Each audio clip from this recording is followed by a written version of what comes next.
Hello, everybody. We are late, and that's our apologies, specifically mine. I was a little bit late here. Jason's not with us because I think he might be napping. But we may find out soon enough if he gets our messages that we've been blasting him with and gets on here. But so you're stuck with Brick and I. Brick, how's it going, buddy? It's good, man. This is the way it started. Who's that Jason guy? I don't know how he got all involved and squeezed into the action. No, I'm doing good, Yeah, man. I'm doing fine. I'm a little world weary, but we are calming down a little, man. I don't know if you've seen, but California basically is like summer weather in March. It's the yeah. weirdest thing. The trees are freaking out. The plants are free. They can't figure out what's going on, but this last week was hot, and now it's fine. I can have layers again, which is nice. How about you? That's I'm good. I'm a little bit sick, but I think I'm kind of getting over it just in time to go to California for WonderCon. I've been checking the weather just because, yeah, I mean we're doing WonderCon and then we're doing Disneyland, so Fun. that sweet spot of sort of like, oh wait, Celsius. I don't know what it is in Fahrenheit. It's fine. Next week's weather looks to be kind of like perfect for sort of hanging out, for Canadians that are used to. For us, it's been a warm winter, but it's still cool. It'll be a nice little refresher for us. So I think the weather's going to be perfect and the temperature is going to be perfect, and it'll be great because it's been a very, very busy start to the year between sort of what's going on with Animal Wars of the Kingdom and what's also going on with Space Zombies from Mars. And then we got WonderCon, and then I'm kind of taking a week where I'm not doing anything that No day job? fun. No day job. No, I'll be at Disneyland. Nice. So Oh, that's right. That's what you're I'll finishing. imagine that I have no anxieties or stresses in my life for 1 week and just eat churros and ride Dumbo, and I'll be good. That is my biggest tip to you when you go there, because I know it can be stressful. And this is your second time, right? So maybe Yeah. there's a little less of the anxiety of like, oh, I need to hit everything. If you can Yeah. just go and kind of be zen with it, Disneyland's always fun. Like, just look up, look around you, look at all the little details, and just enjoy that. That's the way I do it. Obviously, a little bit different, and I've been there for a long time. But just freaking have a good time. And you're missing it. Last week was like 3 digits, 3 Fahrenheit digits in I know. Anaheim. And like, I think it's going from basically like the 90s right now. It's probably going to go down to the 80s this week. And by the time you get there, it's going to be high 70s and beautiful. So yeah, it's perfect. It's like just warm enough that early afternoon you can ride Tiana's Bayou Adventure and not be freaking out that you're all wet. Because if you time it wrong, you get off that ride and you're shivering. But anyway, yeah, no, we're doing so. Last year, just an aside, while we sort of like wait for Jason to get here, give him a little bit of a time to see if he might get here. Last year, we did the same thing. So last year was the first time I got to take last year was the first time that Spirit Toys did WonderCon, and so I brought the family down. For anybody that isn't aware, WonderCon is at the Anaheim Convention Center, which is quite literally across the street from Disneyland. As soon as I told my wife that, I was sort of like, we gotta go, right? Like we can't sort of miss this opportunity. So we did it last year. We did 3 days at Disneyland, and then I did the convention, which is like 3 days. But the convention kind of bled into the last day of Disney, and I was kind of thinking about the con while I was at Disneyland and sort of making sure that I didn't miss anything, or sort of communicating about a bunch of stuff with Jason while I was like, at the park. Right. So this time I was like, okay, I think we did it wrong. So we're doing the convention, and then we'll wrap that all up on Sunday, and then my family and I are going to do Disney Monday to Friday. Love it. And last time we just did 3 days at Disneyland. This year we're going to do 2 at California Adventure and then 3 at Disneyland again. And like you said, there's a lot of stuff that was first time around last time, and so we were kind of like thinking we got to do everything. And now we're kind of going back, and we'll revisit some of our favorite things and then sort of hit some of the stuff that we missed. Yeah. So yeah, it's gonna be awesome. We're way more sort of seasoned at it now. It's funny how 3 days at Disneyland you get very good at it very quickly. If you sort of, take a minute to like stop and think it out and sort of go, okay, Yeah. how do we do this? So yeah, we've got everything planned. We're gonna do Lightning Lane a couple of the days. Those will be our ride days, and then we'll have our slow days, which will be sort of Sure. your meet and greets and snacks and shopping and stuff like that. So Oh, see, that's cool. So your kids are super into the meet and greets. my kids are, 3, You're like, 6, and my kids. 10. Oh yeah, they're coming too. No, but Yeah, yeah. No, 3, 6, and 10, they're perfect. Like they, the sad thing is that the youngest, George, can't get on every ride. right. But that works out fine. We do ride share and we kind of like coordinate Mhm. who's doing what, who's taking which kids where, and all that kind of stuff. And not everybody enjoys the same rides, so it kind of works out perfectly. But yeah, the character meet and greets are still kind of magical at that That's age. cool.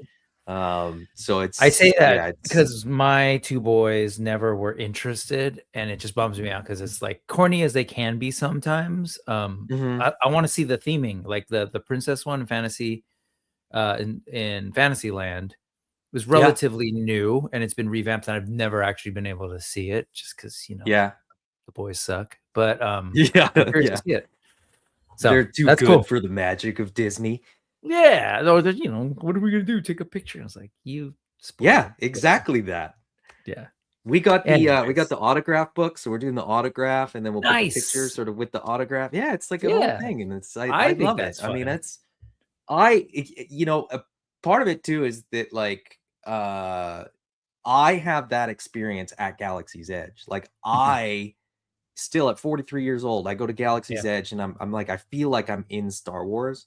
And Mhm. it's the weirdest thing. I find it very difficult to sort of explain or sort of vocalize to people in a way that doesn't just sound dumb. But Star Wars is the only IP that I have this sort of relationship with where I grew up watching cartoons. I'd watch GI Joe, I'd watch Thundercats, I'd watch all that kind of stuff.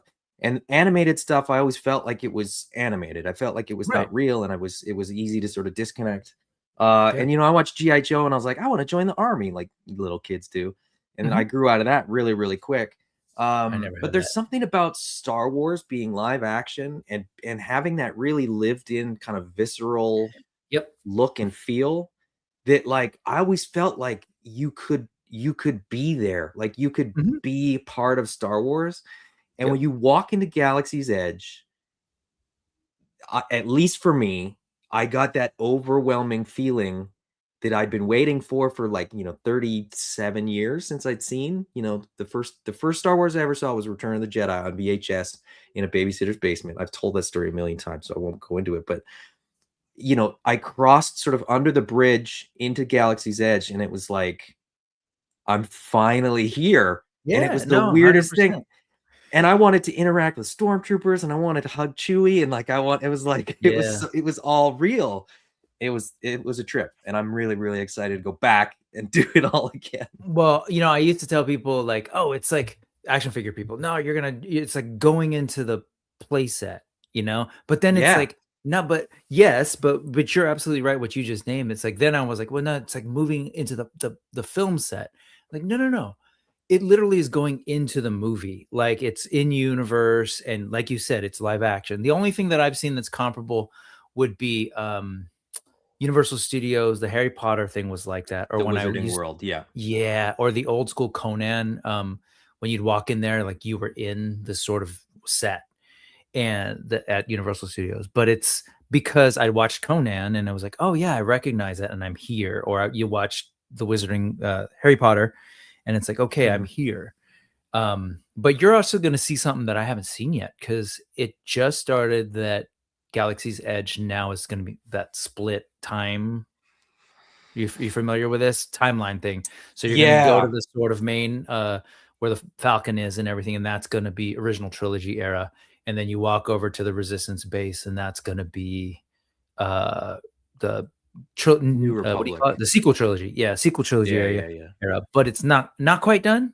But you're No, starting we're to actually see gonna being miss it. constructed. So they've updated a couple things in Oga's Cantina, and then the First Order depot or whatever it was called, the First Order Closed. store has been like Yeah. rebranded, but I haven't I seen think they've anything from it, still and I'm kind of closed. avoiding seeing it.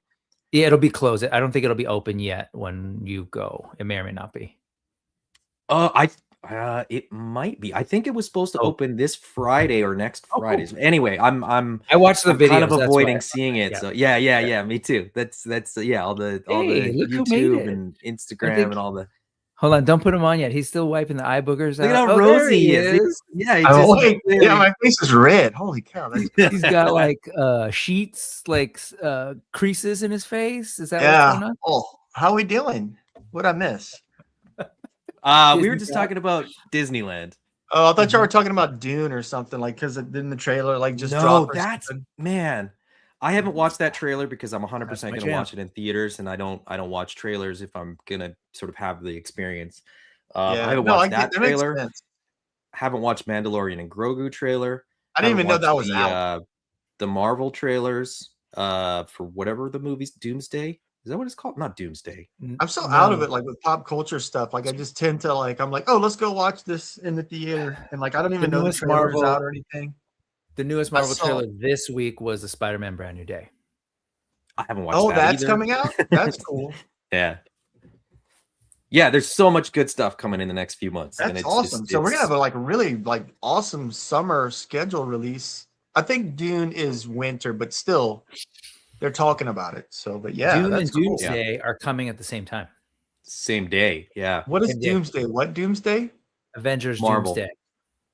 Oh, really? Okay. Well, I mean, that's two different audiences, honestly. You know, I mean, is it? The other one. No, you're right. There's a lot of crossover. There's a lot of crossover. Yeah, that's interesting. Okay, that's cool. Anyway, good stuff. Good time to be a nerd. Yeah. Well, now that Jason's here, should we should we properly start talking about Animal Warriors of the Kingdom? We were talking about a little bit about I'm gonna go to Disneyland after WonderCon, so we'll circle back to that at the end and talk about that a little bit more. But before we do that, let's just quickly say hello to the chat, who's been probably annoyed at us because we're 20 minutes past when we were supposed to start. And this reminds me of whenever you play any Assassin's Creed game, like you play for like an hour and a half, sometimes more, before the intro title finally appears, so just think of it like that. Okay. Mr. Wonderful is here. Mr. Ryan Clark here is here. Mr. Larry's Geeky World. Mr. Eric Dryja. Raceland Zero. Red 5. Nolan is here. Christopher Bouchard. Patex Alonso. Sean Colleran. Josh Brown of Josh Brown Toys. Brian Carr is here as well. And so on and so forth. Brian Brink is here as well. Of course, we're gonna say hello to Brian. Tyraxis, good to have you, buddy.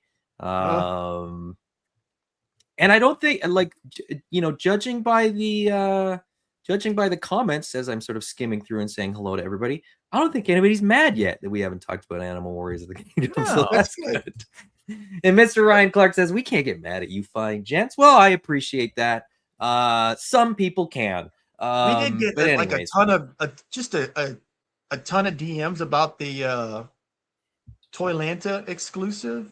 So yep, we'll talk about that on the show, I'm sure. Oh yeah, I guess we didn't talk about that either, huh? Mm-hmm. Should we start off with that? Should we? Yeah, let's just. What's so funny is like Adam messaged me and he was like, Carlos did the review and he was like, "Did you know about this?" And I was like, "I had no idea." This is literally a screen grab because we don't even have proper pictures of this because we'll talk about why. Let me just bring this up here for anybody that is not aware. There is a Toylanta exclusive figure. This is Moshi Zero. For anybody that is calling it Moshi O, you are incorrect. The name of this character is Moshi Zero. Where does the name come from? Well, it came from Brett Barton, who is the sort of owner-operator of Toylanta and Joe Lanta, and I think 2 other conventions, although I don't know if those are sort of finalized or whatever, so I'm just going to leave those ones out of it. But people go, well, where did the name come from? And I go, it came from Brett. And they go, what's it inspired by? And I say, Brett. I have no idea. Brett gave us the name, and I haven't asked. I haven't had the time to sort of reach out and get clarification. Maybe after Toylanta we'll know. Maybe Jason will be there. He can maybe ask. I'll be able to ask him in person. Yeah. So there you go, Mochi Zero, which is of course all parts reuse, just painted in a very specific way. The package is new and unique to this character. I feel like I had more pictures, but I don't know where they are now.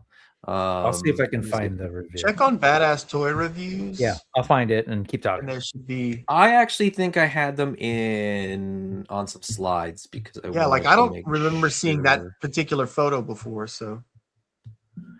Yeah, that's a screenshot from his thing. Oh, that's what it is. That's his table. It's definitely on Instagram, but I'm trying to see if it's on YouTube. Yeah. Actually, you know where there's good pictures of it? I can look up Carlos's Instagram. That's So while you're looking it up, I'll say after I don't think we've done a show since ZoloCon, right? We haven't done a monkey business. No. So the show was great. We didn't have any new product, but it was just an all around fun, awesome, exciting, great show to do. On the way home, as I was getting out of my Uber to get into the Philly airport, as the doors were closing to get in, I realized that I left my phone in the Uber, which was really a bummer because I had no way to tell the Uber driver, oh, hey, by the way, I left my phone in there. It had all my, my tickets, and I usually pay with it. I mean, I had my wallet on me, so it was about 14 hours of no phone time, which doesn't seem like a big deal to us in the 90s, but yeah, I was bored quite a bit, but I did make a bunch of notes. I had a bunch of ideas and stuff. But if people DM'd me, I still haven't caught up with text messages and stuff that people sent me. I'm just kind of waiting for them to follow up and message me again.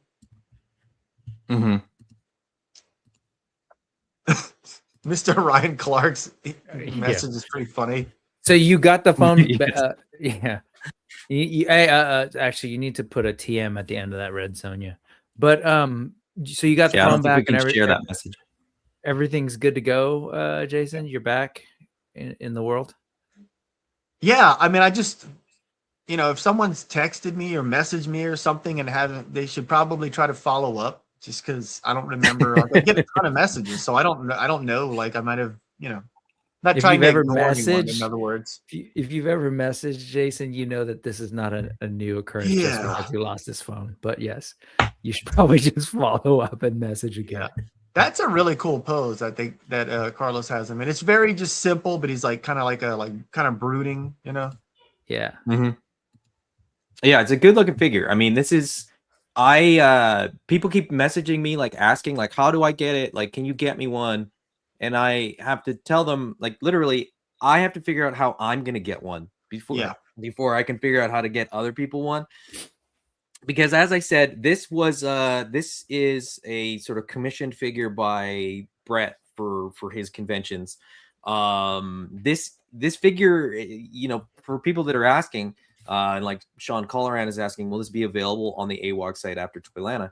The truth is, this is a figure that we made. It is a Animal Warriors of the Kingdom figure, but Brett commissioned this, so we are, we'll sort of honor whatever Brett's wishes are. If he says, hey, you guys can sell the rest of it however you like, then we will sort of let you know. But at the moment, this isn't ours to sell. Basically, the way that it kind of works is we sell it to Brett, and then he sells it at the show, and then what he does with the extras is kind of entirely up to him. So I think I'll probably be able to get one of these. But as far as where and when and how these will be available after Toylanta, The answer is we don't really know. But if we, are able to sell them, we'll let people know.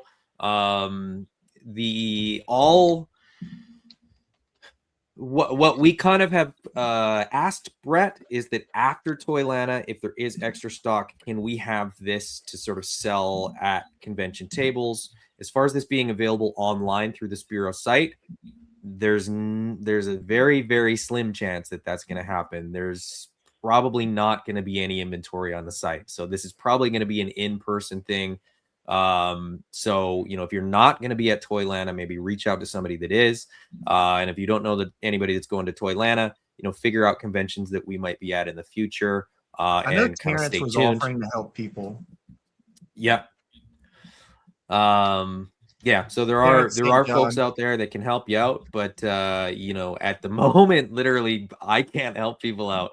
I'm not going to be at Toyland. I'm going to be at WonderCon, so I'm relying on others myself to get this figure at this point. So, hey, let me ask you a design question. I asked Adam this via chat on his show last week when he was talking about it. But the decision to use that armor, I assume that's because of the design of other characters this may or may not be a tribute to.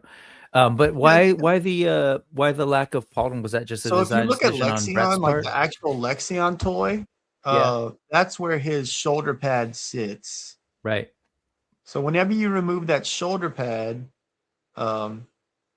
there's going to be a little gap. Yeah. So that gap is so that the shoulder pad fits more naturally, as opposed to if there was some physical material right there, it'd be kind of bumped up and could ride up kind of high on the shoulders. So got it. But so rather than opt to do the shoulder pad, it was just sort of right, this fits better for what you're trying to do. Okay, design wise, got it. Cool. And I was saying he's got red hands because anyways, moving on, go ahead. Why not? Sean Colleran says that we need to help Jason get home from cons. Something always seems to happen. Well, I don't usually do them by myself. This was my first one that I did by myself in that's years. I was like, this will be fun. Let's do the convention by myself. I can do that. Sean, to your point, normally there is somebody there to help him to sort of get through the issues, but in this case he was flying solo, and it's things happen. So I still don't know what happened. I think it was in my jacket pocket, which I never wear jackets. I mean, it's like maybe 2 days out of the year. And I think it probably slowly rode up in, and then might have just kind of worked its way out when I got out. I still don't know. It's annoying. Christopher Bouchard says figure looks awesome.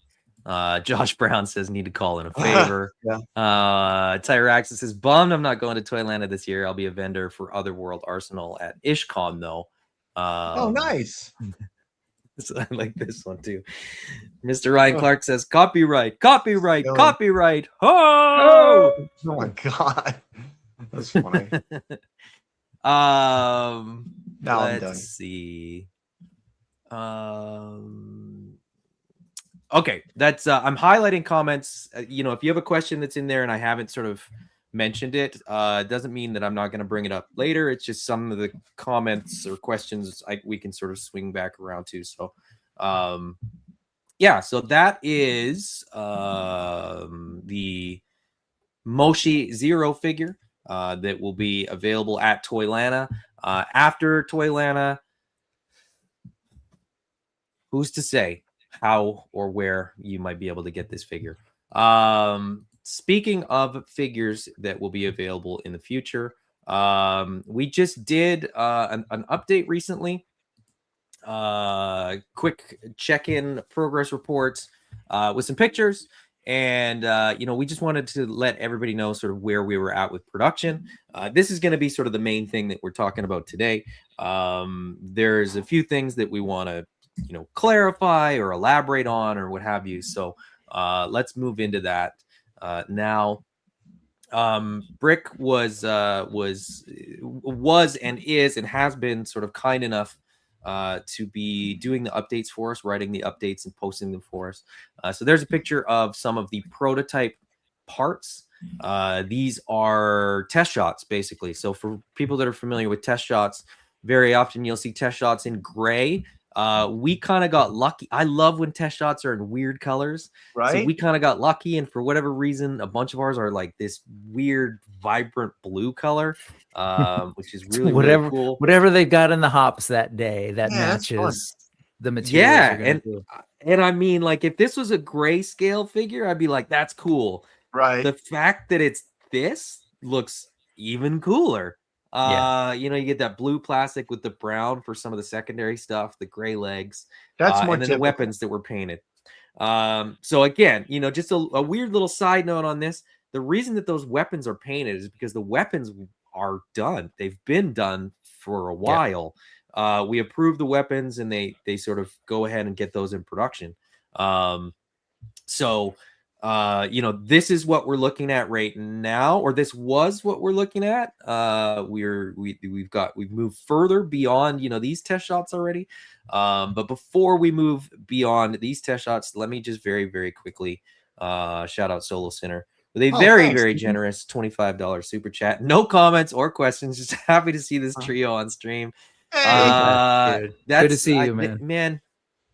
I would have read your comment anyway. The super chat is incredible and awesome, but certainly never expected, but always appreciated. I'm gonna give that mace to Scar, the Hulk's son. I feel like he would use that, or even the Gladiator Hulk, whatever his name is. Yeah, that looks fantastic. But let me just one thing about this that I really love too is you get to see the contrast, right? So for as you're evaluating from just pictures, right, to sort of give them a sense, you know, like, okay, these are all going to be different pieces, but also like all the beige stuff is spit from the same plastic because that's a different durometer, different type of plastic. So it's like easy for you to go like, okay, cool. Are all these things fitting right? I can see it clearly from the bluish thing. But then if you zoom in, I don't know if you can zoom in on the face when they constructed the head, right? The actual head underneath is maybe right click it and open it in another tab. I don't know if that'll work, but yeah, that still won't help me. Yeah, anyway. I think we might have another picture where it has that. Not really, but you can go up to like even the Kali Prime, you can kind of see it too. Oh, so yeah, there you can see it a lot better. Yeah, so the heads are constructed using a couple different pieces, right? So the underside, it's nice to see that sort of layer and see how everything is kind of working. So the gray is a separate piece underneath. It's cool. So the factory told us that because all the faces have such heavy brows, it makes it very hard for those specialized sponge pads to apply the eye decals or the eye paint. So this was a really kind of cool, innovative solution that they are using, and all the figures from this wave have it.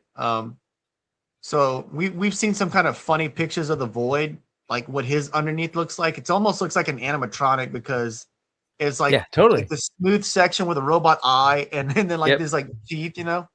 But it's a cool solution to kind of figure out, you know, how to answer that problem. Like, how do we get the sponge into this area and get a consistent, crisp looking detail? Yep. So that underpiece is what it gets put on the pad printer. They run those, and then they put them and construct them into the overall thing. Right. And we've seen that with a lot of Marvel Legends figures lately. Anytime there's like a screaming Hulk, or I'm sure the bear, that new bear figure that's going to come out, I'm sure it's got a similar construction. I can't think of any offhand, but I remember like whenever it comes with an alternate head, I'll look at the alternate version, and there's like a piece of pink plastic where that mouth goes in. So it's very kind of similar to that technique. Cool stuff. I love it. And that's also, of course, additional tooling because you've got two different pieces now for it. But right. There's a good picture of it. Yeah. So, so that's the main part that, you know, we'll be seeing and playing with. Get that 3D file and upscale it and turn it into a Halloween mask. Yeah, and then there's a lower jaw piece. Yeah. And then there is that's the bottom jaw. I didn't even realize the bottom jaw is like that as well. Okay, that's cool. Is there anything in that message? I don't know. I was like, oh shoot. I think it's old messages, so that's I think Yeah. it might have been like tracking numbers for the samples.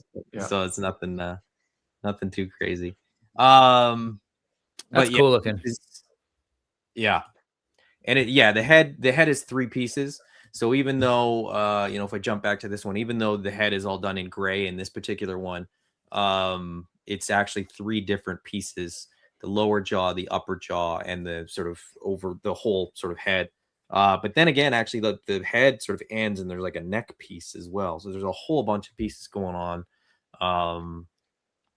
And yeah, just I mean, this is the Void is I mean, there's a whole lot of parts on the Void that we're probably never going to be able to use again. This is true. It's a Because very they're unique. so There's not a lot of specific. reuse for the figure.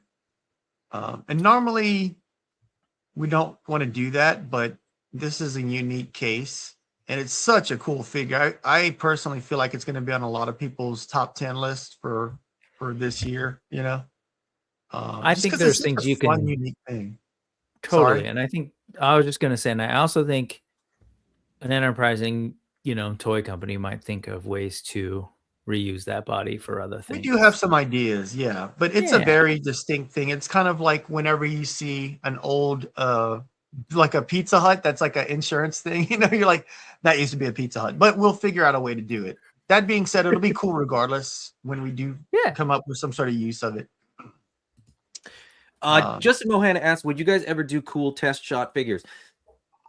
So I have spoken about this. There is a company that does their test shots. If you do a production run in grayscale, it is not test shots.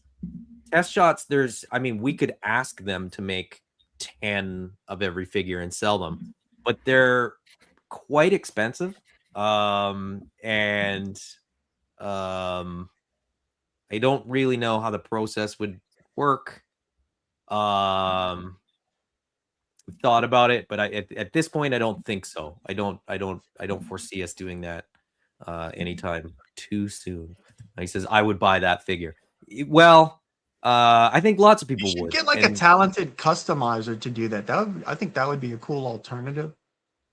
And then Justin also mentioned about Mattel and Hasbro reuse a lot of stuff. I think there's been a little bit of a disconnect with like modern toy collectors lately. Like the reuse of parts has been like a tradition that's been done since the 12-inch GI Joes have come out. Like it's a time-honored tradition. I actually really love the aspect of it. I can get how some people can get a little burnt out on like a particular bucket being used over and over again, but it's like, every He-Man's got the same buck essentially, except for like Grizzlor and like a couple of other figures. And even, I'm sure Grizzlor is probably underneath the fur. It's probably a He-Man buck, but not to be too hyperbolic, but there's a lot of parts reuse, and all these parts are like the company's investment. So part of the, from the business side, it's like we have to find a way to reuse something and make sure it's aesthetically pleasing and a compelling, awesome figure. But we also need to get a lot of, usage out of our investment as far as like tooling parts and everything. So we do try to think ahead and find a lot of character mix and match and alternates while we're like setting up tooling. But we do want to kind of find ways in the future to use stuff as well. The difficulty with the Void is that he has one cybernetic arm. Right. Yeah. And so by extent, and when you guys get this figure in hand, you'll sort of appreciate it even more, I think, because the connection for that arm is different than a standard arm. It's effectively on a ball joint. It's not a shoulder joint with a butterfly joint. It's like a really unique situation. And so you can't even use the torso piece because the torso piece is unique to have one sort of bionic arm and one organic arm. So it would the parts reuse on this becomes that much more difficult. Now maybe at some point we can find another use for it in terms of a similar character or similar enough or something like that, but and like a repaint or a version 2 or something, but who knows. Not to like toot our own horn too much, but like from like an indie toy creator perspective, I feel like engineering wise this was a very challenging and you know, what's the word? I'll just say ballsy. Like, this is not like a standard figure that we can reuse a whole bunch of times. And there was a lot of engineering challenges that came with doing just one character and one figure. You know, it's one thing for George Lucas to be like, you know, I want to do the fat lady with the 6 boobs, and you're like, yeah, of course, whatever you want to do, you're Star Wars, you know. But we're an indie toy company, you know, so I think doing this figure was a real challenge, but it's going to pay off. It's going to be a really awesome figure.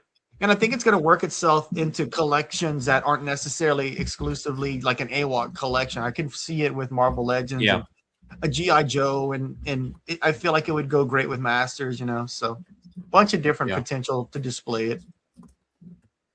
Justin said a whole gray figure would not be nice, but the solid colors look at that. I agree that the sort of one shade of gray production run thing that might get referred to as a test shot, I'm not into. This is a true test shot where like you're literally getting whatever plastic they have on hand. Put that on the back of a book. Yeah. Let's Josh Brown asked this, and Solo Sinner actually kind of made the same or asked the same question. When you do an arm like that, do you go ahead and mirror it and include it in the mold for future use? In this case, we didn't. No, because in the case of Boone, we did, because that torso works with a standard sort of arm connection. This is like, to reuse this arm, we'd have to reuse this torso. And to do a cybernetic arm on the other side, we'd actually have to do an entirely new create a new torso. It's true. Yeah. It's this, once you get the figure in hand, you'll understand what we're really alluding to. That butterfly joint's totally different than the quote unquote organic. Yeah, I think folks. Yeah, essentially they're two different connection points. So that torso is split. It's got a completely different inner mechanism for that inner ball joint, and then the right side's pretty standard. It's the standard brawler. So and just to kind of touch on Boone again, Boone's organic arm is using Kanji's organic. You know, Kanji's got 2 organic arms, so I've got a cool plan for other Fox figures. I'll just say that. But this one's cool. And I'm just this one's really cool. I remember playing with him back in 24, at Legion's Con. Yeah. And that attachment of being able to kind of rotate it at the shoulder instead of just a straight up and down. It's got a lot of great movement. I wish I had trap jaws that were as cool as that. Right.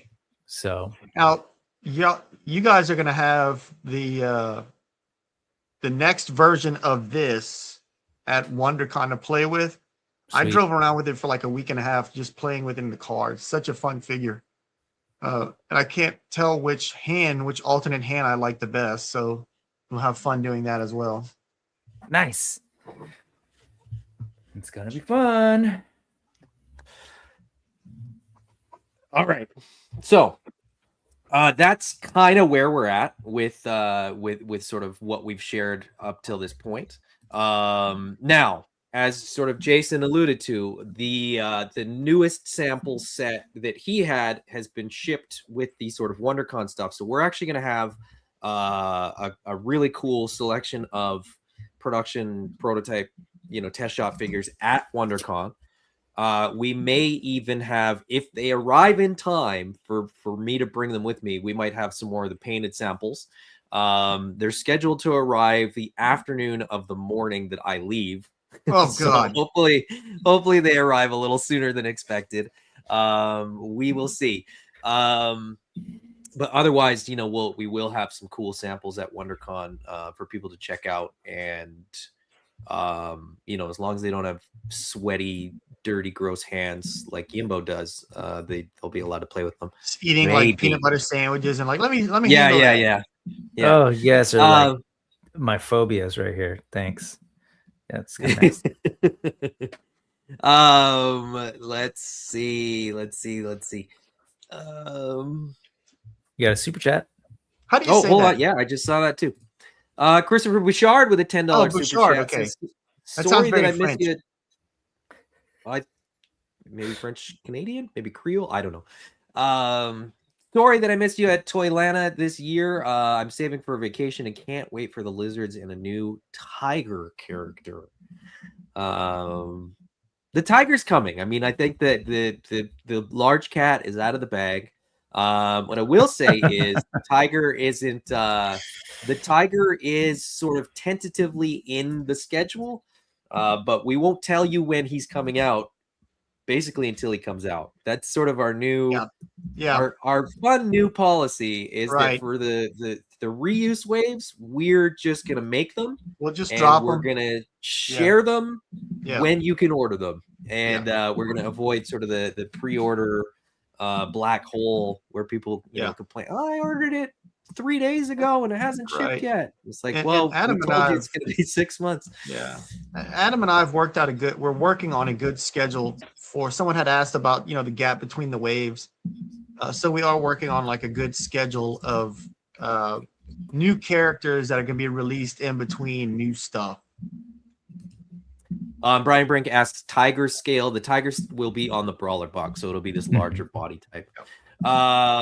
Since we're talking about it, if you go back to some episodes here and some of the Kickstarter updates where we've posted, I'm forgetting which now, but there were like paint masters of figures you can kind of see. Yeah, it was in the background or something. I don't remember. In the background, exactly, and also on my Instagram somewhere, but we'll resurface those. I had I was doing something else, a secret project, and I sent a photo of that for Adam, and he was like, "That's my cable," and I was like, I didn't even know what it was. I didn't know it was supposed to be cable. Like I had the hair painted brown. I fixed it since then.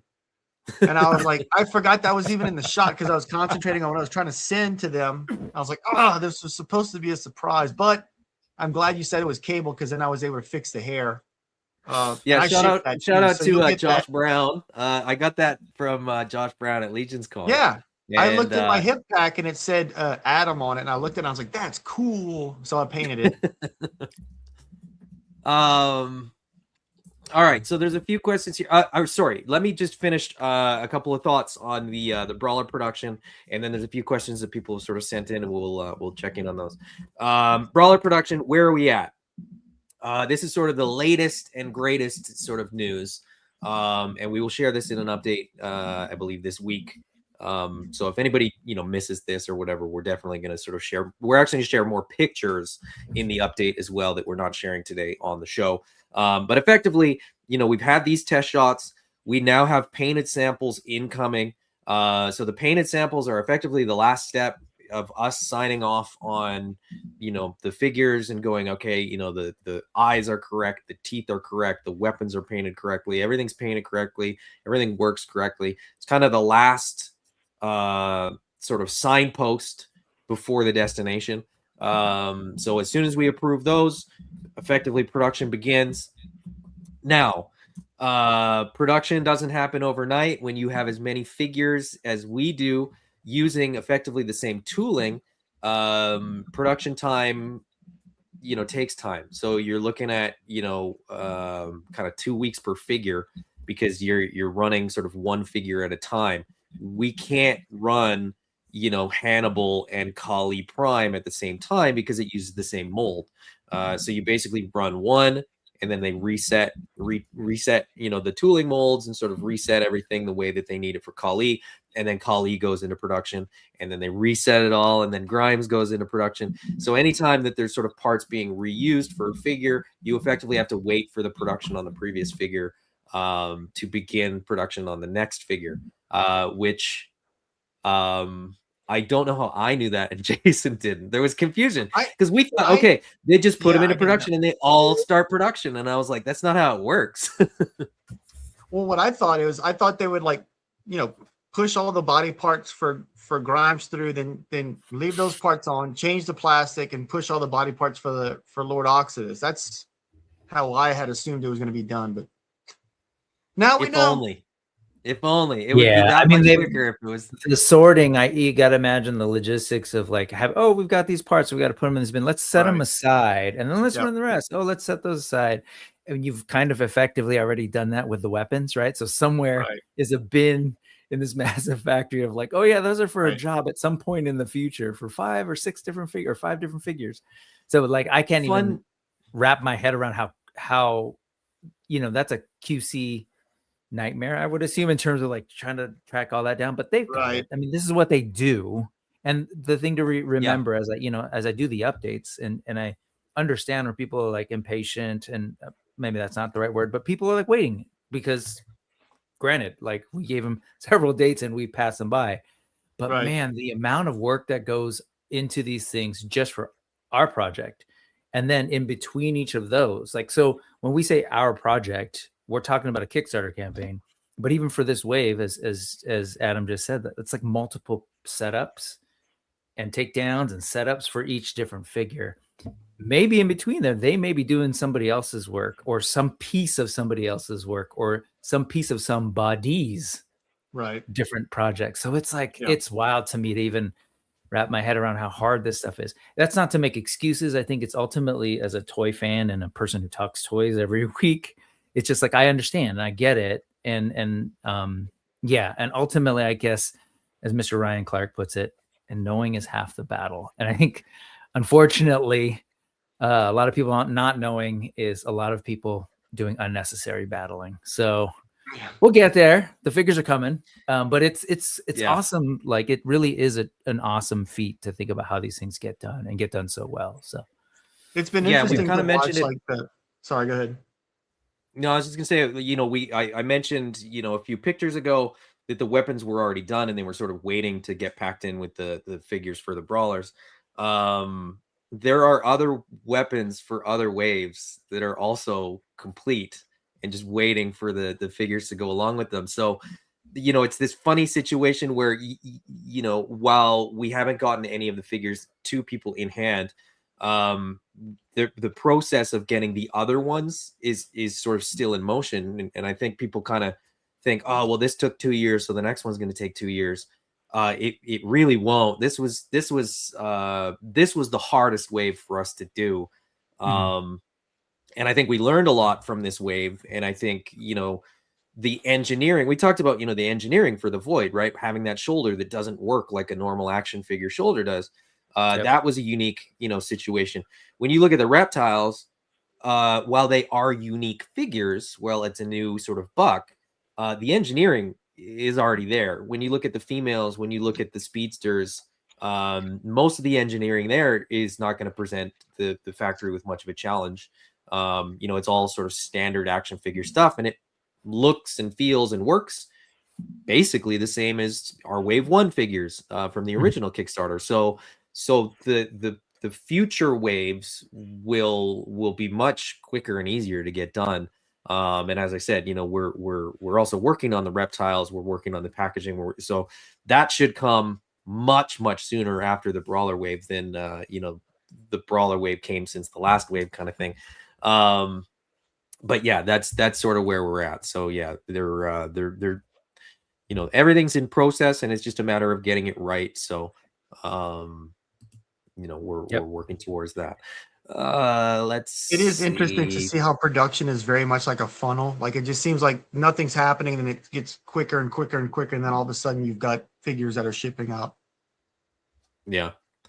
Rob Colfer 1236, which is a name that I'm not entirely familiar with. Thank you for the comment, though. He says, this process you all have been going through, sharing the updates, can never be complained on when Power Town Wrestling still exists. I don't know what that is. Keep up the great work. Looking forward to all of the new AWOC. But I mean, it's not a criticism of anybody. It's like the reality of making toys is that it's very hard and it's time consuming, and it's if something gets delayed, I've explained this before, if something gets delayed, you don't kind of just go back one space, you kind of go to the back of the line for the next step. And so every time there's a delay, and it's not just us, this happens to a lot of people. I would say most people, almost all people making toys sort of have these delays. And some of them get through them faster, and some of them, get stuck. And I'm super sympathetic to the ones that get stuck. And I'm very jealous of the ones that don't get stuck. Because they seem to be few and far between. I don't know how they do it, but that's magic. Some of them, they just sort of get lucky and the timing works and everything kind of clicks. I always think about the Battle of Endor, the space battle.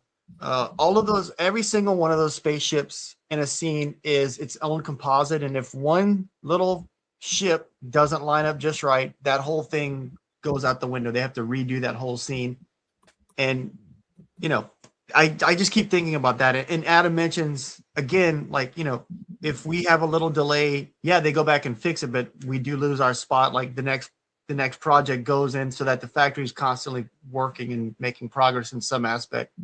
Yep. Yeah. So basically, it's a trap, is what you're saying? It's a trap. I'm saying that if it was easy, everybody would do it. Larry's Geeky World said, super excited for these to start shipping. Man, you have no idea how much we're looking forward to that. Now, we will bring this up. A couple people sort of mentioned Felonious. Hope we talk about Felonious, and Raceland Zero also said, so Felonious on the table as a non-exclusive. This is sort of the same thing. So Felonious is also a commission from Brett Barton. This is a figure that, for anybody that doesn't know, is basically our King Hannibal in an alternate colorway that looks like a fake version of another character. So he's sort of fake Hannibal. He is a Hannibal faker. And if we can get those, and have them sort of on the table, we would love to do that as well. But again, it's not entirely up to us. That's sort of a situation where, if Brett decides that he can sell all the units and doesn't want us to sell any, you'll have to go to one of his conventions to get it. And I wish him the best. I mean, I genuinely hope that more conventions want Animal Warriors of the Kingdom exclusives. And I know that there's a lot of people that sort of, were probably angry at me for saying that. But what that means to us is that there's a lot of Animal Warriors of the Kingdom fans out there, and there's a demand for this. And so that's good news for us, even if it's not necessarily good news for you as a collector. Keep in mind, I'm very, very sympathetic. I do have sort of, an inside track most of the time, but I am in a relatively small Western Canadian city. I grew up seeing exclusives at, conventions and seeing San Diego Comic-Con and thinking like, man, it'd be cool to get that stuff, and never thinking in a million years that I would get any of it.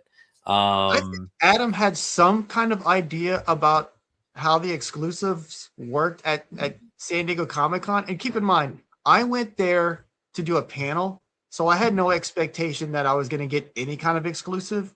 I happened to pick up some G.I. Joe stuff that wasn't an exclusive. It's just they were releasing stuff early. Early release. So I picked that up. It wasn't exclusive. It's just one of those things where like, oh, you can buy it at the booth, but it wasn't an exclusive at all. And we stood in a couple of lines where he was like, we can't get in that line yet because I didn't get my QR code. And I was like, that's crazy. And he's like, yeah, well, what's crazier is they can still sell out or just tell you to get out of line. And then you're out of luck. I was like, this is crazy. This is not enjoyable at all. Like, I just rather not have the thing. There was a Jurassic Park set that he really wanted. And I was like, I want that too. Like, I want you to have it so I can see you open it and play with it. But like, I don't think you wound up getting it because of the craziness. Okay, super short aside. I was flying down to San Diego Comic-Con, and Mattel Creations actually released it on their website, like on the Thursday or the Friday, whatever. When I was on a plane, the plane that I was on happened to have like free Wi-Fi. It was kind of slow though. So I logged into my Mattel Creations. I had it in my cart. I submitted it, and I got the spinning wheel, and the spinning wheel went for like 5 minutes, and then I missed it, and I was like, damn it. And then I was like, okay, well, I'll just, I'll probably just be able to get it at the convention or whatever. Mattel Creations had the QR code, but somebody in the line explained to me that, like, yeah, you can get the QR code, and you can get to the front of the line, and you can go, yeah, can I get the Jurassic Park dino? And they go, yeah, we don't have that. So you can wait in line for literally hours. Yeah. And they're like, no, we sold out of them earlier today. Yeah. And I was just like, this is ridiculous. It's never you want to talk fun about to me. No, it's not amazing. But yeah, that was crazy. I also wasn't angry about it. I was like, sure. yeah. you know, these aren't things that anybody needs. And again, you come at me if you want, but like no one needs any of this stuff. I hope that people feel like they need all this stuff. Extra stuff. But at the end of the day, you know, you know, we're happy that it makes people happy, but please don't let not getting something make you unhappy, because that's right. It's just a little extra fun thing. And it's exclusive. It's a fun reason to kind of get out there and pick it up. And what's funny is like we don't have access to the toy. Like we never got it. It went straight to them. People are asking about other indie toys. I saw someone mention Cryptoids, which I love. And yeah, I'm gonna shout out. I'm doing their Paint Masters, so I'm rooting for them. The Ashen Oak is something that I'm excited about. There's another Pirates line, and I can't remember what it's called. Tide Realm Corsairs. Yeah, and then there's From the Realm that our buddies Carlos is working on. Carlos and George. Man, I feel I'm excited about Brutal Realm. I'm excited about the metaverse stuff. You know, they've had their own. They had a challenging production as well, and it's so nice to see them, you know, getting the figures out and going through that gauntlet. And those kind of come to mind. I can't think of anything else, but I'm sure I'm missing something. The second Red 5 said, arc, can we get more pirates? We've got lots more pirates coming. Yeah. Don't worry. Yeah, the second story arc's got a bunch of pirates in it. Can I just segue into the comic, or are we still talking about other stuff? Yeah, go for it. I'll bring up the comic related questions that people had. So we released one single of issue 6, which is the first issue of the next story arc. We decided to just hold off on releasing singles and just do trade paperbacks. This works great for us for a couple of reasons. One, the warehouse or our fulfillment company can actually store and distribute online orders. Every time we've done a convention with singles, you know, if like 5 or 6 of them don't sell, they always get dinged up on the way back because there's extra space now. So it's just so. And another thing is, you know, we will bring, you know, I don't know, 20 copies of each issue, right? And then people will come at the beginning of the day. They have issue 1 already, or they have issue 1 through 3. So they buy they'll keep buying 4 and 5. And then what happens is people that haven't got the whole series are a little more reluctant to pick it up because they didn't want all 5, you know? So there's just different challenges that comes with offering singles. So we just want to start offering trade paperbacks. And what I'm trying to do is have the trade paperback of the first story arc released alongside with the Brawler. So that's our current goal. And we're on issue 8 of the second story arc right now. And once we have issue 10 of that completed, then we will release a physical trade for that. And we will continue to release the digital copies.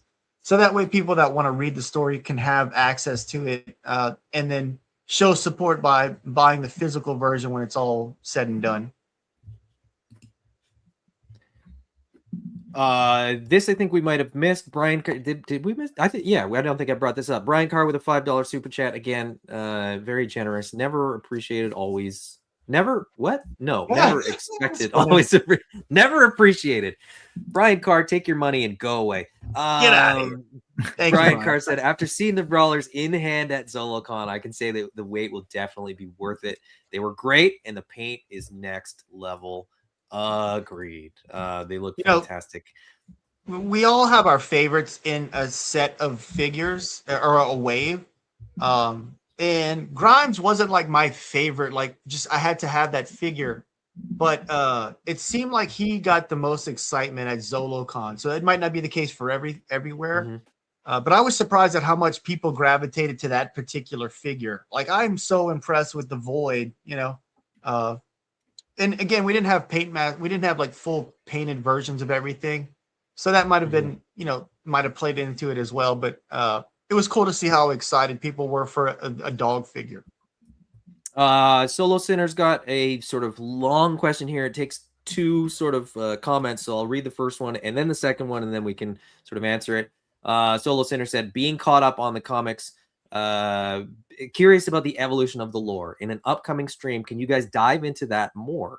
Maybe crack open Jason's sketchbook, remind us about the cooler plans for the world building. Meaningful insight into AWOC lore is a good way to connect to the brand and keep it AWOC in the zeitgeist. Yeah, that would be awesome. I would love to do that.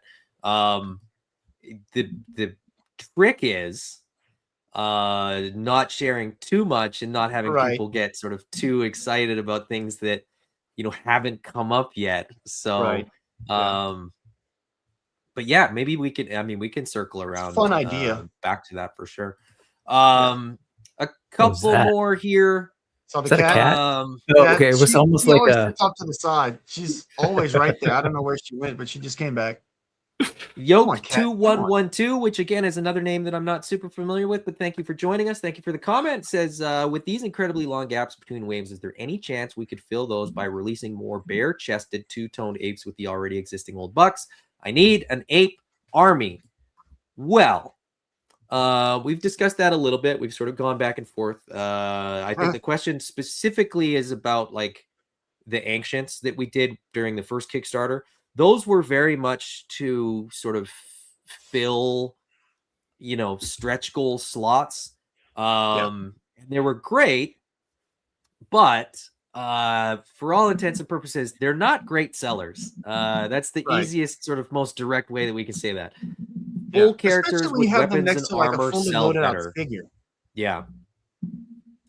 But to that point, once we have more bodies, I mentioned that you can't sort of use the same body at the same time to produce two similar figures, but you can use sort of different molds at the same time. So we could make, a wave 1 style ape at the same time as we make a brawler, at the same time that we make a female, once we have all those body types, which is the goal. And so that production window gets shorter and shorter, not only because you have the existing parts and you're just sort of repainting them, and so you're not worrying about engineering and tooling and all that kind of stuff, but the actual production time is shorter. So in terms of filling the gaps, we're very conscious of the gaps, and we're very conscious of, how often we want waves to be released. And so we're very much gearing up to, and it's not going to be immediate because, we don't have the brawler buck yet. And we don't have sort of other bucks yet, but as we add more bucks, the ability to sort of have waves in between new body types will allow us to get production figures to people, more quickly. This is another one. Sean Colloran asks, any plans for female armor so we can get female soldiers for army building? This one I'm not sure. Do you mean different armor from what we get with the females already? Because it would be much easier for us to just sort of reuse. Again, this kind of ties into the last answer. It's much easier for us to just repaint and with new secondaries.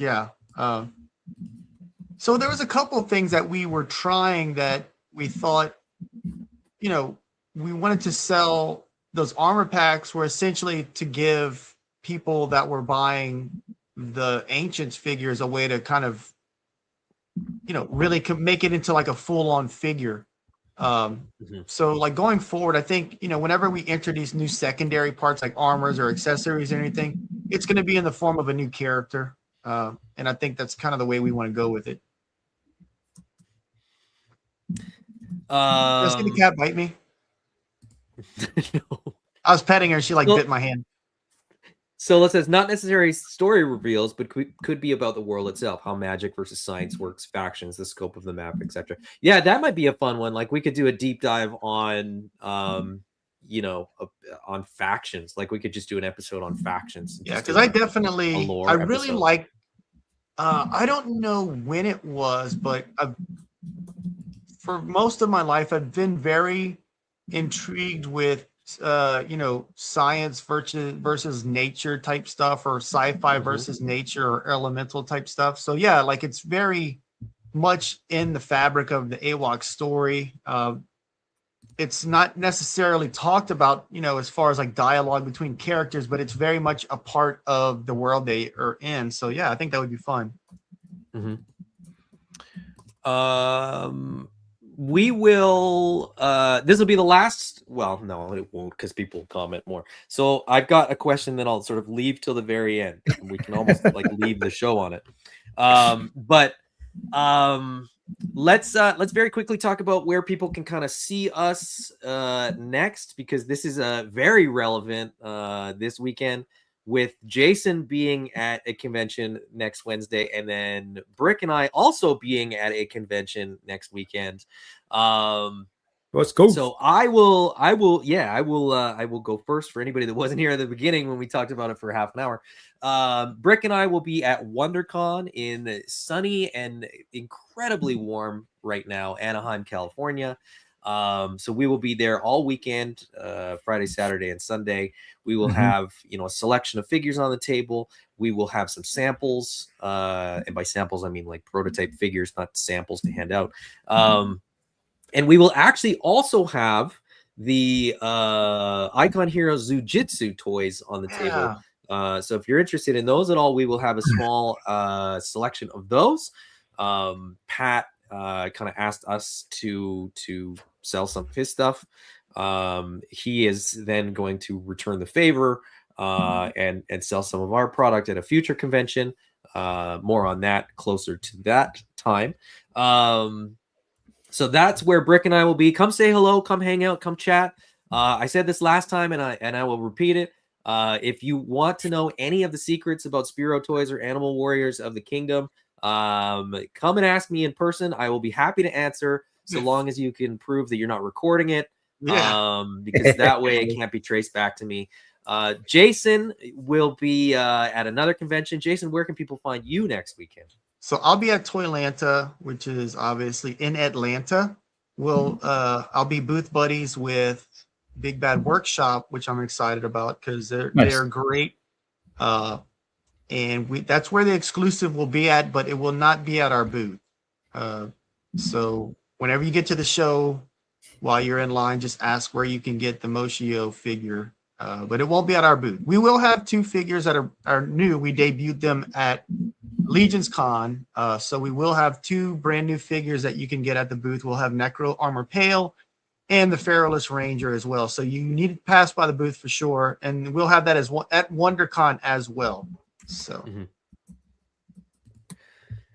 so that's where we're gonna be at. Patex Alonso, there's no real update on the reptiles. Just we're working on them. They're gonna come after the brawlers, hopefully very shortly after the brawlers. So I know Dave there said will be more updates when there's sort of more to share.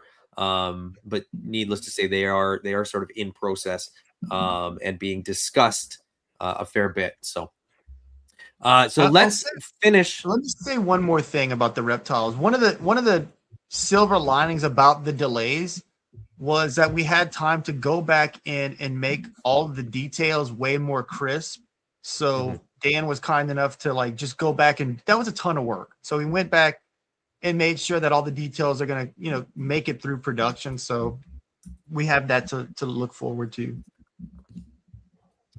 Last question, and we'll leave on this. And I'll be honest, I have an answer to this, but I'm very, very curious. Justin Mohan asked, do you feel satisfied at where Spearow Toys is at as a company? I think in a certain perspective, yes, but we always want to be improving. I think one of the things that Adam and I have really worked together on to improve is get a really solid schedule for release going. But as far as, the figures that we've produced, a lot of times I tell myself, we made these awesome figures. No one can ever take that away from us. We made some really awesome figures that I'm super proud of. I'm very proud of the comic book. I wish that we could get, a Hollywood type or big publisher that would allow us to make the brand a lot more visible. We're obviously willing to do all of the work, but whenever you have some sort of big promotion juggernaut behind you, it makes it so much easier to kind of get that word of mouth out as far as telling people about it, because no matter how cool it is, it doesn't matter if no one knows about it. So right now we're very much a grassroots type thing. But as far as the company, I think Adam and he'll probably agree, but we always want to be improving. We really kind of check our egos at the door and want to know, where we can improve and what we're kind of slacking on, and how fans feel about the product. So that's my thoughts on it. Yeah, my answer, it kind of mirrors Jason's, but you know, this is my yin to his yang kind of thing. My answer is no. And if a company says yes, walk away. Because if you're a company and you're satisfied with where you're at, you feel like you've done enough and that you're just gonna coast. That's not a good way to be. I agree with Jason 100%. The figures that have come out so far have been amazing. My involvement has sort of increased, you know, little by little over the last little bit, and I think that we're making progress, and that's good. And I think every day we want Spiro Toys to be a little bit better a company than it was yesterday. And so with that in mind, you know, like I said, my answer is no, because there's still more to be done. There's still more that we can do to be more efficient, to be faster, to communicate better with customers, you know, to improve the product, and on and on and on. So yeah, do we make cool stuff? Yes. Are we super excited about what comes next? Yes. And there's lots of stuff that you guys don't know really about cool that we're working on. And I can't wait to share some of the stuff that we've got coming, because there's some unexpected things that we've sort of like started up, and some different things, and you know, different figures, and different ideas and all that kind of stuff. And like Jason said, just getting a better schedule, so you know, you can kind of go, oh, it should be time for, you know, a new wave of figures, or it should be time for a new comic book or whatever. And you don't have to ask, you know, when is it coming out. You'll have a better idea that like, oh, it's time for this to come out. So those are all things that we're working on. Like I said, if a company is satisfied with where they're at, I think they need to work harder. Unless you're like a surf shop, you know, selling surfboard wax, you should be like, we need to fix this, or we need to we can do better on this, and like the turnaround on this is too slow. Yeah. On my end, I will say I won't even answer the question, are you satisfied or not? Just sort of my thing is I'm with Jason a little bit in terms of wanting to focus on figuring out how to best communicate what's going on. So I also hear what Adam's saying. Like, there's a lot of great things to talk about. I think that the real challenge is sort of balancing where the company's at and how it can get these figures out, while also really like planning out the best way to unroll information. Like, and that's something the three of us have been really trying to figure out, particularly with a Kickstarter. But then it's everything that we do here, right? It's like it's clear from the questions, like, hey, what's going on with the comic? Hey, where are these figures at? And there's a lot of ground to cover. I would love to be at some point leading with, hey, there's this big new way of getting the story out there, right? Whatever that is. I can come in a bunch of different ways. For sure. Just like, you know, and lead with that to get people really intrigued by the brand. And then be able to say, and when I'm saying this, I'm not even really thinking about the awesome people that are here right now. I'm thinking about all the other people who are out there who just love good stories, love maybe animals, maybe loved Thundercats back in the day, or He-Man back in the day, and just love animated stuff or comics, who don't even know about AWOC yet. So like that's what my brain is like, how do we do that and then figure out how to tell those people about all the cool things that they can already get their hands on. Yeah. And I think new stuff starts coming out. I think the Moshi, was it Moshi Zero figure is going to introduce a lot of people that might not have necessarily tried the line. I'm anticipating that, which is great because the brawlers are right around the corner. And I had something else that I thought was insightful, but it probably wasn't because I forgot what it was already. But yeah. I will say it's here. So you know what? We named the upcoming stuff, but there is going to be another two actually sort of other West Coast opportunities that are sort of a little murky. And that's so on May, God, I want to say 2nd or 3rd, whatever's the Saturday, whatever's the Saturday. The Mythic Meetup again up in Sacramento will be there. And I tabled there last year as Spiro. So it's just another cool way to be there. To be at a place that's very like indie toy driven, because it's Mythic Legions, right? It's a bunch of folks who are into Legions getting together, and Spiro will be there again. And then shortly after that, I'm trying to figure out what comes first. Then at Motooniverse in Torrance, California, which is that's okay. See, I was getting that mixed up with another. Okay. Yeah, go No, ahead. totally. And I hear you, and I want to clarify that gotcha. for everybody in the room. As Raylan Zero saying, it's a Motu movie year too. I'm so excited about the movie. Is like, how do we get this stuff in front of the eyeballs of people who love sort of adjacent things that might realize, holy crap, these AWOC figures look great next to my Masterverse or my old classics collection or the Motu Chronicle stuff, and just kind of put the brand of Animal Warriors of the Kingdom in the brain of a person who loves things like Motu. And then in June 13th is yet going to be another opportunity up in the Pacific Northwest where I will be repping Spiro amongst, again, a mainly Legions and indie toy crowd at the Pacific Northwest meetup. And all of that is just like trying to figure out ways that we can reach new pockets of people and hopefully get them into this awesome little world of Animal Warriors of the Kingdom. So and you reminded me of what I wanted to say. You know, I didn't mention Four Horsemen and Mythic Legions and Cosmic Legions because while they technically are a indie toy company, they're so far and above. Like, I mean, they're, you know, the only reason they're not an indie toy company is because they're not in Target and Walmart right now, you know, but otherwise they're essentially like a big toy, you know, they're a huge toy company, and they've been great mentors to us. They're always super kind and helpful. And, you know, Joe and I always talk at conventions. He gave me like a bunch of stands to display. You know, Four Horsemen stands are great. Do not sleep on them. They're very versatile and go with everything you can imagine. But, you know, obviously, you know, our goal is to eventually have the kind of schedule of releases that they enjoy and have worked very hard to have, you know, the way their schedule comes out. And then obviously if we could get, you know, a small percentage of the rabid fan base that they have, that would be, you know, fantastic. And then that's our goal. Yeah.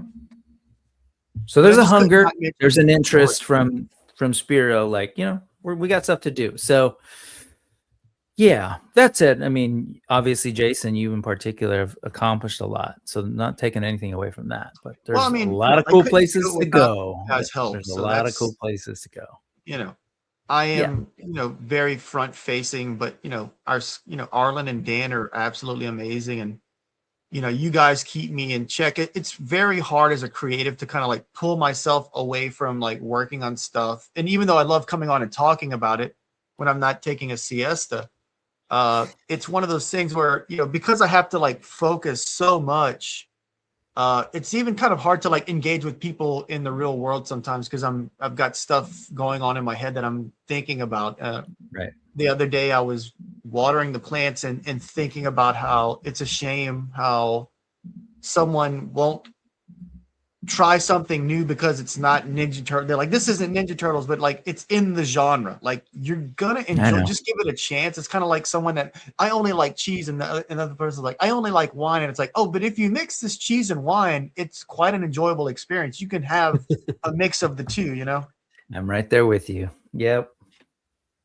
Dude, the Spanish, I think that's their most important contribution to Western civilization, and I would like to take this time to thank them for it. The discovery of America was kind of cool, but the Vikings did that like a couple centuries before, so we're gonna go with the Polynesians discovered it long before that, but yes. Did they well, that was the West Coast. Anyways, though, right? Yes. 1200. Yeah, I meant like the east side. Caribbean. Yeah. Anyway, let's close out with this awesome super chat. Again, Solo Center, $25. Thank you so much. Yeah, I know. Dude, that's awesome. He says, honestly, great show, guys. Love this group, this conversation, the AWOC world. So do we. And so that's, you know, we're happy to sort of bring this to you guys and sort of share with you. And like I said, we got lots more to share. We'll have a fun show in May to do. Stay tuned. I feel like our May show is going to be pretty good. I think so. Wesley K says AWOC mixes well with so many lines. Agreed. Yep. Nolan says AWOC is the only line I'm all in on figure wise. There's these are on my desk right now. Like look at that goes together. That's like these toys belong together. Like anyway. Oh, we put them away. Anyway. That's my TED talk. Sorry. No, it's okay. For anybody that can't see that because they're looking at a telephone or something like that, it was Skeletor and Pale. Yeah, Brian Carr says excited for the future of Spiro. So are we. And it's we're getting better at scheduling. We're getting better at sort of holding on to information so that when we reveal it to you, did we say this? I think we said this during the video, but if not, if it was before, our goal is to really get waves that when we announce them, like if we do a show like this and we announce a wave, it's like, hey, we're announcing that you can order them now and they're in the warehouse. Right. Like that's the ultimate goal, is to avoid the sort of delay and the sort of the communication problems that arise from pre-orders. I think ultimately everybody would love to be in a situation where, the figures are in stock and we go, hey, you know that tiger that you wanted? Well, go to spirotoys.com and order it right now and it'll ship out tomorrow. So that's kind of the goal that we are working towards, among others. But I think that's a good place to wrap things up. Brick is doing more videos 10 minutes from now, so we'll sort of finish up here and let him go. Brick, who do you got on the show today? I've got Ernie, the Fallen Fed of Toy Migos, Boba Squadron. We're going to talk some Star Wars. We're going to talk some Rosscon because he's the expert of Ross finds. And then I'm going to introduce him to some fun indie toy goodness. So for the folks who are asking, I think it was Justin, what are some other toy lines? Come hang out in about 10 minutes. And there's two in particular that I want to talk to him about. So good stuff. Good stuff. I'm going to get back to painting. I don't know. How late was that? I don't know what time it was when I sent you those photos from last night, Adam. I don't know what time it was. It was late for me. It was late. I was surprised you were still awake. Well, that's why I take the afternoon nap, is because it's into the night. It gets quiet. There's not a lot of, interaction with other humans. So get a lot of stuff. There's anything I could share? We'll save that. It's fine with me. I don't care. You can share it. I would say just make sure I don't pay attention when it's in the background. That's the problem. I'll save it for a non-monkey business. There you go. For anybody that's curious, Jason is redoing all the paint masters for Space Zombies from Mars. So that's what he's talking about. He sent me a paint master picture from Space Zombies from Mars. They are looking, no disrespect to the previous paint masters or to the previous design, deco. But these figures look so much better than they did the first time around. Well, I think it was a different strategy. I think he was kind of leaning a little bit more into like the Marvel Legends aesthetic, So now they're a little bit more of a high-end collector-based focus. I mean, that's my takeaway from it. So that's how I'm painting the faces of the portraits. Okay, we'll talk about it more later. Yeah, they look awesome. But anyway, stay tuned for more on that. Stay tuned for more on Animal Warriors of the Kingdom. We try to do this kind of once every 4 weeks, give or take. So we'll see you in about a month. Thank you guys for hanging out and joining us. We will see you all again very, very soon. Bye. Bye. Subscribe. Curse words. I can't remember if I normally do music or not, but I'm just not gonna.